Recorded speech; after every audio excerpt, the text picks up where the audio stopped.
نحمده ونصلي على رسوله الكريم اما بعد اعوذ باللہ من الشیطان الرجیم بسم اللہ الرحمن الرحیم السلام علیکم ورحمۃ اللہ وبرکاتہ۔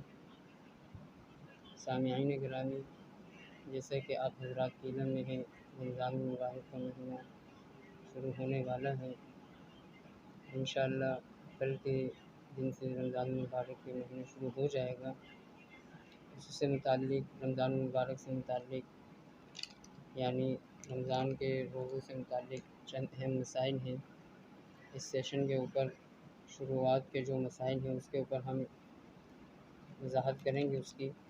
تو سب سے پہلے ہم سٹارٹ کرتے ہیں نیت کے مسائل، یعنی روزے کی نیت کے مسائل۔ روزے کی نیت کیا ہے اور یہ کس وقت کی جا سکتی ہے اور اس کی اہمیت کیا ہے۔ سب سے پہلے نیت کی ڈیفینیشن کی جاتی ہے، یعنی نیت کسے کہتے ہیں، نیت نام کس چیز کا ہے۔ نیت دل کے ارادے کا نام ہے۔ محض دل میں روزہ کا ارادہ کر لینے سے روزہ صحیح ہو جاتا ہے۔ زبان سے نیت کے الفاظ کہنا ضروری نہیں ہے۔ یہ بات آپ نوٹ کر لیجئے کہ اگر کوئی یہ کہتا ہے کہ اگر کسی نے زبان سے نیت نہیں کی تو اس کا روزہ نہیں ہوگا، حالانکہ یہ بات سراسر غلط ہے۔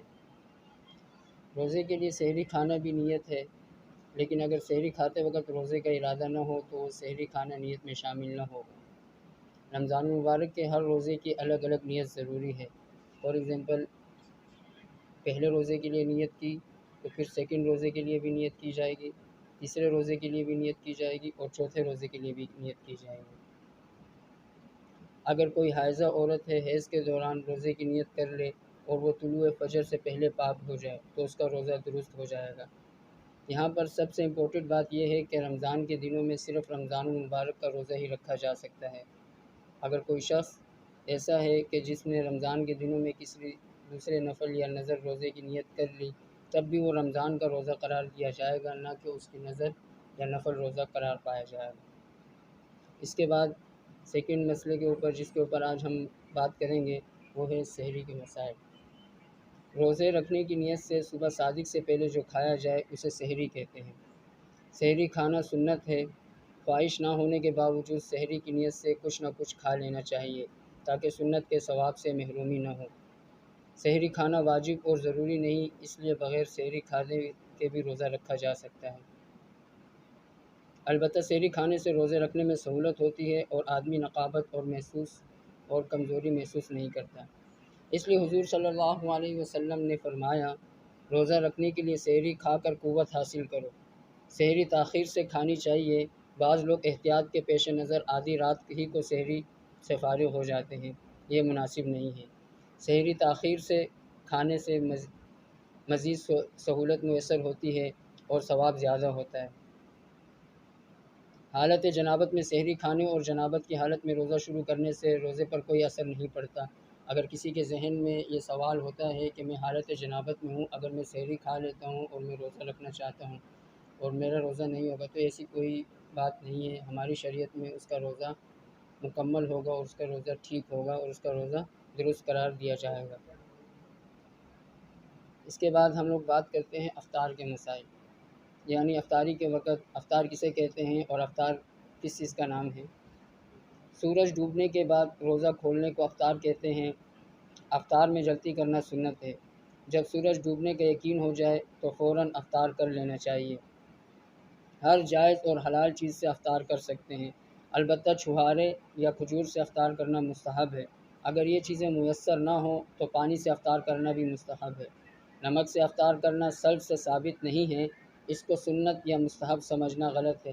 بعض لوگوں کے ذہنوں میں یہ کویسچنز آتے ہیں کہ ہم لوگ صرف نمک سے افطار کر رہے ہیں اور یہ جو ہے نا ایک ہمارے طور طریقہ چلا ہوا آ رہا ہے۔ یہ طور طریقہ کہیں سے ثابت نہیں ہے، نہ یہ ہمارے سلف سے ثابت ہے، نہ یہ سنت سے ثابت ہے، نہ یہ مستحب ہے۔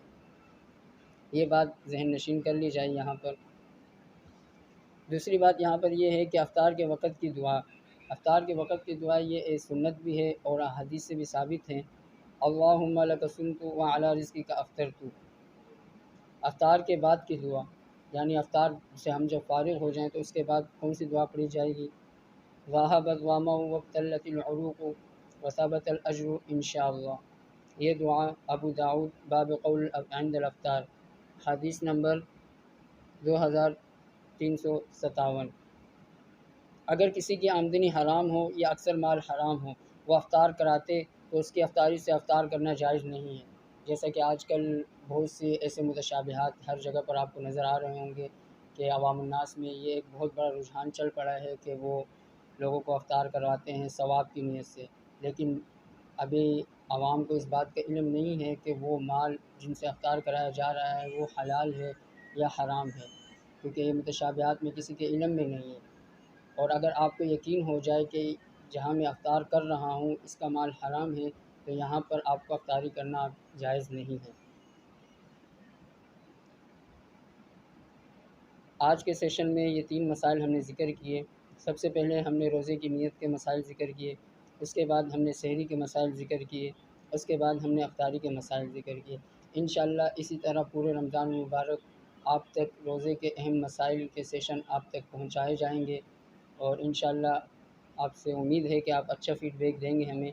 اور اگر کوئی چیز آپ کو سمجھ میں نہ آ رہی ہو، کوئی مسئلہ آپ کے ذہن میں خلش پیدا کر رہا ہو، تو آپ ہم سے رابطہ کر سکتے ہیں، براہ راست بھی پوچھ سکتے ہیں ہم سے، اور ہمارے پیج پر بھی کمنٹ کے ذریعے آپ رابطہ کر سکتے ہیں۔ جزاکم اللہ خیر، والسلام۔